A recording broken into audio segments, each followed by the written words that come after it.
Felix Tabs. Today we're dealing with what appears now to be nearly the Wild West of West Woolton. Whether there will be gunshots at midday, I'm not sure, but let's look at how this thing took off from the very beginning. And it took off with a proposal that our new secondary school, combining both of the existing, would be located in West Woolton. The intent was that it would be located in the existing sports fields of the existing Orwell School, but the new entry for it was going to be off Woolton High Street. That gave access to the backland that is currently located in behind Woolton Hall. Now there's a real worry about this, because what we're being told is that the new secondary school building is smaller than is needed, specifically classroom wise, and that they say they'll attend to that by having much longer school days, open earlier, close later. But we're also told that Sports England are telling them there is inadequate sports space available to the new school, which will be run by the Academy from Essex. It struck me that if this new road that is coming in actually takes you into this field, what's wrong with utilising whatever is needed of this field to satisfy the requirements of Sports England for the play space that they deem this current scheme is underprovided? That being the case, you could then boundary the existing Orwell School and the new school, and you could utilise the serviceable bits of Orwell School for community use. It could be small start-up businesses. It could be something that currently we don't have. And I think, folks, you're going to have to wake up to the fact that we're now in 2012, and we seem to have a mindset at our planning stages, in our districts, councils, even nationally, that this tide of money that we've had flowing into our country over the last 10, 15 years, well, ever since Big Bang back in the 1980s, has come to a stop, and it may well be a permanent stop. So what we're going to have to start to do is to make amend and make best use of what we've got. And you are aware, perhaps, that there was recently an exhibition at the Trade and Labour Club at Woolton, whereby a developer was looking to locate a supermarket on the opposite side of the road to the school with some housing. And combined with that particular exhibition was yet another one showing how they would really love to put houses in here, which struck me as odd, seeing as there's a greater need for this school to function as our only school, to have additional playing space. Now, there was quite an interesting report that was actually compiled discussing all of these issues, particularly, is it sensible in these very hard economic times to split your retail area and provide another out-of-town grocery offer, which would actually increase what we have to 3, because currently we have Morrison's, we have Lidl's, and it was proposed, these folks were proposing, well, we really need another 1. The information within this is very, very interesting, and what was fascinating, David Motson, who is a planner, actually has recently moved into the town and has shown community interest, given information to the Woolton group. And we thought, well, perhaps rather than us telling you about it, mightn't it be better if we actually asked the author of this report to come into the studio and tell us, if you like, from the horse's mouth. So have a look at this. This was an interview we shot recently with the man himself. Hello and welcome to another edition of Felixstowe Tabs. Today we're actually looking at what an opportunity has been created for Trinity College to be able to access quite a lot of its land, it would appear, at public expense. Some of you may be aware that the academy that's proposed, or the new secondary school, will be put into the playing field land that was associated with Orwell School, and probably you're also aware that the access point for it is off the highway in Walton, right at West Walton before you go across the A14. Some of you may be aware that a little while ago we had this wonderfully named organisation, Walton Green Partnership, which came forward with a plan to use that land for a Tesco store and some housing and some other bits and bobs. What they did on the 3rd and 4th of July, they actually brought forward an addition to this. They modified apparently the original plan, but they brought forward another scheme, and they seem to be the masters of geography. They've made a little space that's in West Walton, and it's called Walton South, and that's for an opportunity to use the access road to the school to open up some backland behind Walton Hall to put in a housing estate.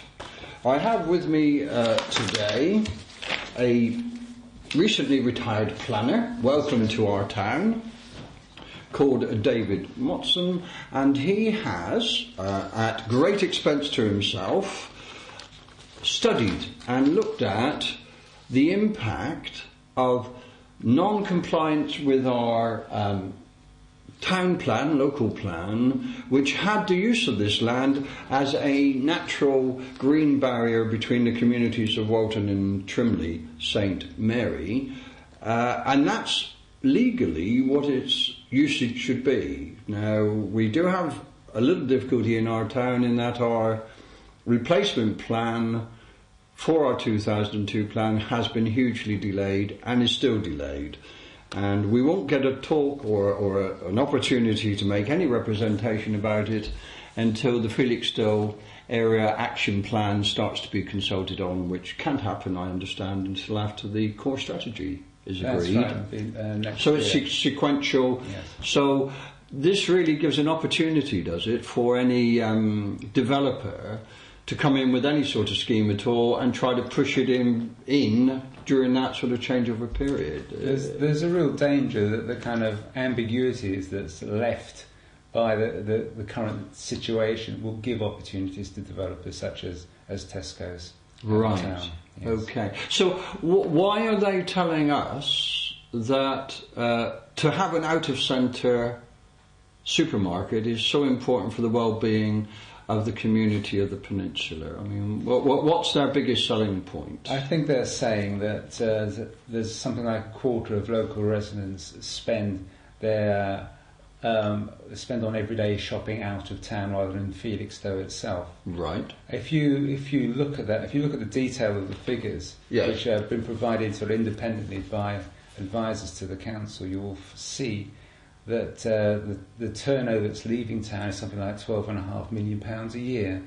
But right. A Tesco store of this scale, as proposed, would generate, if you look at sort of national average, something like £35 million a year, which means that there are over £22 million a year which of a turnover which would otherwise go into the town centre or to Morrison's, or Lidl. Now go to the new Tesco store. So this will have a major impact, I think, on the footfall, the turnover, and the investment in the physical fabric of the town centre. This is bad news for the town centre. Right. On that basis, then, what is the policy? And granted, you haven't been here that long, but one would assume there is a policy that's adopted by the planning authority, which is Suffolk Coastal District Council, as to where retail should properly be located from a point of view of mutual support to maintain a service at all. We're actually very fortunate in that Suffolk Coastal has adopted a policy to strengthen retailing in the town centre in preference to out of town. So there is existing policy for the elected members to say, no, we won't have this Tesco store, we'll stick with what we're saying we'll do, which is a sort for a more moderate expansion of retailing in the town centre over a period of 20 odd years. Right. Instead of a major hit from the one development of Tesco's out of town. And what I fear is that the local character of Felixstowe will be lost in this process. Yes, it will be just come another town, another Tesco town, because if you actually look at the projected turnover of this new store, £35 million a year, Yes. that is 70% of the total spend by local residents on food and everyday shopping. So you'll have domination by Tesco's in Yes. terms of the turnover here, because it'll be reasonably accessible out of town. So what you'll have is a declining town centre with less reason for property owners to invest in their own properties. Yes. And at the end of the day, you'll find that the council will be pressurised to actually find some public money to help boost the declining town centre. This is nonsense. No, it is. I think if I could just sort of clarify some other points. The county, with a flagship scheme, introduced a shared space, a significant investment in our town centre to make it a much more attractive place to come and shop. What you seem to be saying, having made that investment, our shoppers will now go through Walton to a large store where they'll spend most of their money. Sadly, that's true. Oh, right. Well, that sounds joined up county, district, town planning, doesn't it? It really sounds fine. Now, can I just clarify, I know we can't see the map here, but as far as I'm aware, the District Council has allowed, contrary to policy, the establishment of 2 out-of-town centres already, haven't they? That's true. They allowed Safeway to happen when the Cavendish Orwell housing development was running, and apparently that's supposed to have been 6 community shops that somebody spotting for supermarkets happened on, and then got the consent bent and changed, so we end up with a mega store that doesn't actually deliver the needs of that particular community. But what it did, of course, I suppose, for the myriad of developers, it provided the road, it provided whatever, so they were all quids in, but the community ended up with something that is dominant within their community, etc. But we've got to live with that. But I'm told on the figures of the addendum to the addendum to the addendum of the report, the one that was the most recent one, that Tesco Town Centre store is overtrading significantly against the national average. The Co-op is above the regional national average. Morrison's is below its national average. Right. So out-of-town centres might work, but not as well as a well-located one. Lidl we have no information on, because at the time of the report Lidl wasn't actually there. So it strikes me that before anybody agrees to any more out-of-town centres, we really need a very up-to-date report coming through to show what impact Lidl may have had, and has it satisfied a need that, if we look at the Morrison's outcome, the appetite retort that exists, it would appear it doesn't, because people are still, or have been until now, using our town centre, and a lot of them seem to be walking. Well, that's right. I mean, I think this application is the most significant one for the town centre in 20 years. Do you? Right. Yes, because the council's current projections show that there's no need for a development of this scale. And it projects that there's a need based on the number of people who live locally and their expenditure and the growth in the population locally over the next 20 years, that all we'll need is something in the scale of half of the Tesco store and located in the town centre. Oh, right. If you put this Tesco store out of town, there'll be no need for development in the town centre. Just forget it. Just let it disappear. I fear so, and that's why I'm saying it's most important in 20 years. Okay. And it needs to be fought, and that's why it would be useful to invest in another kind of specialist retail assessment of the town centre, and look at the property options in the town centre. We know that I'm a new boy as Candler's, isn't it? Yes. Is recently. Well, there are 3 stores there side by side. Yes, and all now vacant. That's quite a large area, actually. It is. Yes. And there's also. Could I just interject there? There is a rumour, and Felixstowe runs on rumours, as you know. Very few of them ever get delivered, to name but 20. But There was a thought in circulating that Sainsbury's had a prior agreement with the Chandler family that they would have first option. Now, whether that's true or not, nobody knows. We hear Wetherspoons may be coming, etc., etc. But what I found quite surprising is there are 3 shops there now, side by side. As you say, that is a significant space. Yeah. But would I be right in saying that in the addendum to the addendum, in fact, I think it was the report rather than the addendum, and this is one of the difficulties that lay people like me have, is finding out where the information is. Yeah. There has been a study of our town as to possible places where retail and housing, because of the two. I mean, we've got the Felixstowe Master Plan, which looked at 28 sites, of which where Tesco's are, opportunistically aiming to go, which I understood was to be a business and science park to give alternative employment to the port. That was the recommendation from the Felixstowe Master Plan. Fine, but equally I understand now that they've looked at retail opportunities, and the big one that they've been looking at is the whole of our railway station and the marshalling yard, which connects very well to the top end of Hamilton. And it reminds me very much of a place like Totnes, which has anchored its retail offer with the Morrisons at the bottom of the hill. And then you can go all the way up the hill through the lovely arch with one-off specialist shops, which actually ensures the footfall in Totnes is huge, as it is in Dartmouth and other places. But the towns seem to have been able to have strengthened the mutual support of the shopping offer. That's what we're weakening it, aren't we? The whole point is to create a shopping destination. Right. With a major store out of town, you weaken the attraction of the town centre. What we need is more and cleverly positioned and thought through development in the town centre, which would create a shopping destination. Everybody benefits. Go from one shop to the next.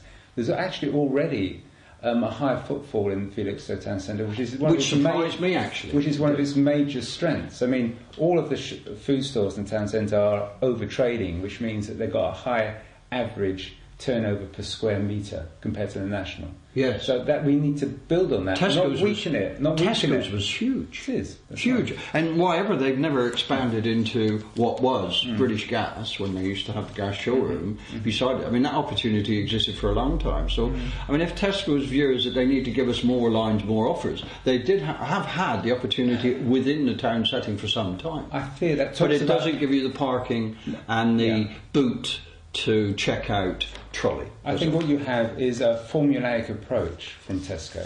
Right. It does express in the centre of town, but it doesn't, and it got major out of town, but it doesn't sort of look at individual towns and the opportunities they present. Whereas a local business person would be doing precisely that. Oh, indeed, they would. Yeah. They would. Now, on your report, which is, I mean, for a 2A4 sheet is phenomenal. Is there anything that we haven't actually picked up on? I mean, you've got a wonderful word here, which I think is pretty much sums up the mad regime when I was a young man of mutually assured destruction. That was nuclear war. But you're saying that shopping is a zero-sum game, which I think is certainly the younger folk will know exactly what the hell that means, but a lot of us probably won't. So, is this saying that you can only spend money once? Exactly, yes. Okay. If it's spent out of town, it won't be spent in town. And the shops, businesses will suffer as a result. And it's not just about the food stores, it's about all the stores, because there won't be the level of footfall to support them. So, looking at this and looking at that addendum, which I went to Woodbridge to look at a couple of days ago, could we graphically portray this? Perhaps it's something we could add on at the end of the programme. It would sort of show physical size, earning power, and what is actually needed. And because it would actually, I'm just trying to see how we could do it graphically. And perhaps we could think about that for the next show. Anyway, we are limited in time, David, as is always the case with this particular programme. And we have so many breaking issues like the pier, the torch, the academy, which apparently, bizarrely now, the land there is reverted back to the Crown. Because apparently the steps that should have been made with its transfer from the Felixstowe Educational Trust back to the county were never taken. So though they've broken in there with the road, all work is stopped, confusion reigns, and you would have thought Suffolk County Council could have organised itself a little better than what it appears to have done. And all one can do is try to make a contribution, I think. And oh yes, a contribution to the debate, and I think we can all do that. And the people who went along to the exhibition on the 3rd and the 4th should do that as well. And when the application comes in September, we should all be making our objections or our points clear at that time about what the likely impact of this is on the town. Right. Could I just finally ask you the one question, which is of concern to a number of us who lived here for a long time. The local plan, which we rely on, is often ignored or turned away at development control stage. Now, you've been a planner all of your professional life, so one would assume you've been in a position of advising development control committees. And perhaps you were doing that when the regime was much tighter and we had the zillions of schedules and whatever, and that's now to be replaced by a simple 5-page whatever, which is going to end up in the law courts more often than not, I would have thought. The current plan, the core strategy that's going through, has within it a policy with regards to town centres. What is the policy that we're looking to have enacted as soon as we can? What is that currently saying? Does it support? It says that the council should support the expansion of retail facilities in the town centre in preference to stores out of town. And that applies to Felixstowe, to Aldborough, yes, to Woodbridge, to Saxmundham? This is all of those town centres, and also you should note this is national policy. I mean, and they've got to comply with national policy. Absolutely. Even though we've got this supposed weakening of the whole system and laissez-faire development. Nevertheless, because of the lobbying of people who are interested in this issue, the town centre first policy remains in the review of the national planning framework. So on that basis, any viewer who is concerned about the long-term viability of our own town centre should be telling their elected members what their own policy is. Absolutely. And really ask them to ensure that that is what we comply with. Exactly. But could we not persuade Tesco to look at another site within our town that could support our core retail offer? I think if Tesco was serious about trying to provide for local people, it would be asking the question, what can we do to attract people to the town centre? Because we know survey after survey says that people feel a sort of strong affinity to their town centre. What can we do to strengthen the town centre but also boost our business? And they'll be looking more closely at the property they have in the town centre already. Right. And we'll look at other options in the town centre. The option of going out of town, right, it seems to me a formulaic, top-down national policy, and it's got nothing about thinking through what Felixstowe needs. Okay. So I appeal to Tesco to really think about what... Well, I think they should read that. I said that most strongly at the exhibition. Yeah. But finally, if we look at the trouble Tesco appears to be in as a national and international trader, and the fact that the board seems to be saying to them, you've really got to watch your knitting at home, and they don't... The management doesn't yet seem to be reverting back to doing that. Are we really looking at a policy that is currently being implemented by the people that were at the Labour Club on the last couple of days? Are they actually trying to put through a policy that now has gone out of date anyway, and that it's gone past its sell-by date? Should Tesco's really be looking at improving its offer in its existing stores, which is what Sainsbury's did, and as a result are increasing market share? I understand that's what Tesco say they're going to be doing, but I think it's like a tanker. It takes a long time to turn around. There's a lot of vested interest in advisors and commercial partners who will keep Tesco on the current track. So really they're going to go where the opposition is least?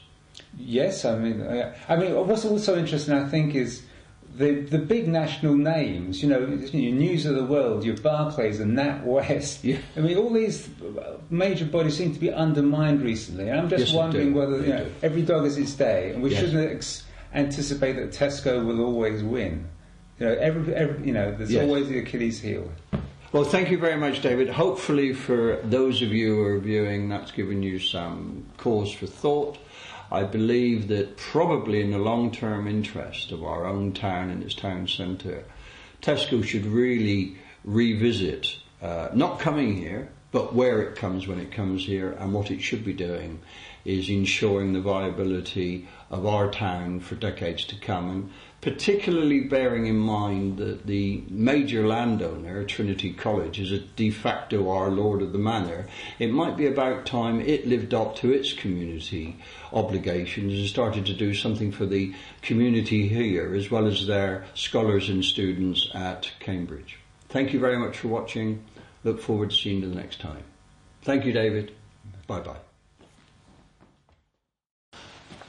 Well, hopefully you found that very informative, and it would appear that the evidence isn't there. And what also happened recently on a food programme on BBC4, the Minister for Communities stated that it is now government policy to support as strongly as one can the core retail centre of all communities. He went on even further and said that out-of-town centres have a vast edge or benefit, one of the big ones being free parking and trolleys. And what he suggested into those communities that want to survive into the future, that a good thing might be to make Saturday parking free within those communities so that the core offer doesn't have actually a discouragement for people coming to you. And equally with shopping, particularly if you've got these prepaid meters, that's a positive disincentive to people to sort of window shop, because you're thinking, I'm going to be back in 10 minutes, I'm going to go, will it overrun, will they book me?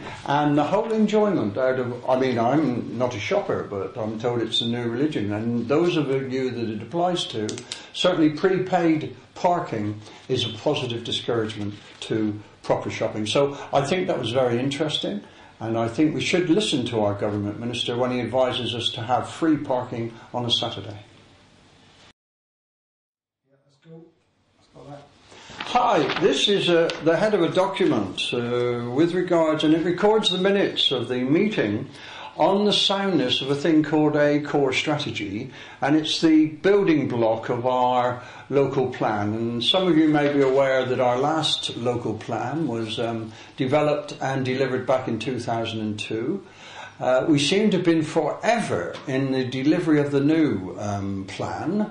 Ipswich is, I think, kicked off at the same time, and theirs has now been running for, I think, over a year, and it's out there and it's protecting the people of Ipswich and what they wish to do and where it's going to go. Sadly, here in Suffolk Coastal, we're not in that position. We are actually under a deal of threat on the basis that a developer could actually claim in front of an inspector that our 2002 plan is neither current nor takes into account changes that have occurred over the last decade, and therefore the weighting it should have in making decisions on planning applications will be that much less than it should be. So what this plan seemed to be saying, or this report seemed to be saying, is that the inspector who's been appointed by government is sent here to listen to those who've made this plan and the objectors to it in all parties, and he then actually will rule whether the plan itself is sound. And if it's not sound, he can actually send it away to be nearly done again. And it would appear that he is not convinced that the figures that have been given by the planning department from a point of view of the number of units of housing, etc., is evidence-based, in that there is a new planning, a shorter planning scheme framework that has recently been introduced, and he seems to feel that it doesn't take account of the wishes of central government as to what that should be doing. So he seems to have sent our planning department off to rework quite a lot of figures. And then, of course, if he's done that, when those figures have been delivered, if they're markedly changed from what's already there, other groups and a number of retained barristers to protect their interest, I don't know whether you have, but others have, because they are so concerned about some of what they perceive to be damage to our community and our environment by some of the schemes in the core strategy. they also will need to have a look at those to rebrief themselves so that when they do come to the table, they are as well informed as the planning department at district. So watch this space. It would appear that what was hoped to have been the pre-pre meeting now is looking to have yet another pre-pre meeting before we have a meeting. So it's not really in our own self-interest that we don't have a core strategy, and I hate to be perhaps the bearer of bad tidings, but it may well be that the inspector feels that probably a community as well off as ours, with low unemployment, etc., perhaps could accommodate more housing, not less. And if that is the case, then we really need to have strong evidence showing why, what, how, where, etc., etc. So that runs quite well, doesn't it, in the issues here at West Walton. And the thing we need to bear in mind is until this particular part of the process is completed, it passes soundness, it is enacted, we can't then move on until then to site-specific to decide what we as residents in our town wish our town to develop, where it develops, how it develops, what its weaknesses are, what its strengths are. And within that, there are proposals in the sales retail strategy that we should be looking perhaps at the railhead, you know, where the station is and the fire station and the garage and what until recently has been our central surgery, but that's moving. And there are proposals, it would appear, because that is well connected to Hamilton Road, that perhaps that should be looked for retail growth and development to strengthen the offer of Hamilton Road. Now, the next programme we will be doing, hopefully Mike and I will get along the high street and see what's happening with new entrants in shopping in our town, what's happening to the long-term ones, and hopefully we'll be able to get out to Walton to have a word with those and see what their main fears are if such a large supermarket were located right on their doorstep and how long they feel they would last. So that's the next programme. So there we are, that's tabs dealing with the Academy and Tesco's, the stories of the Wild West of Walton, and this story sadly is set to run and run. So there are a few other issues I'll come back to, but we'll fade now and come back with the next offering.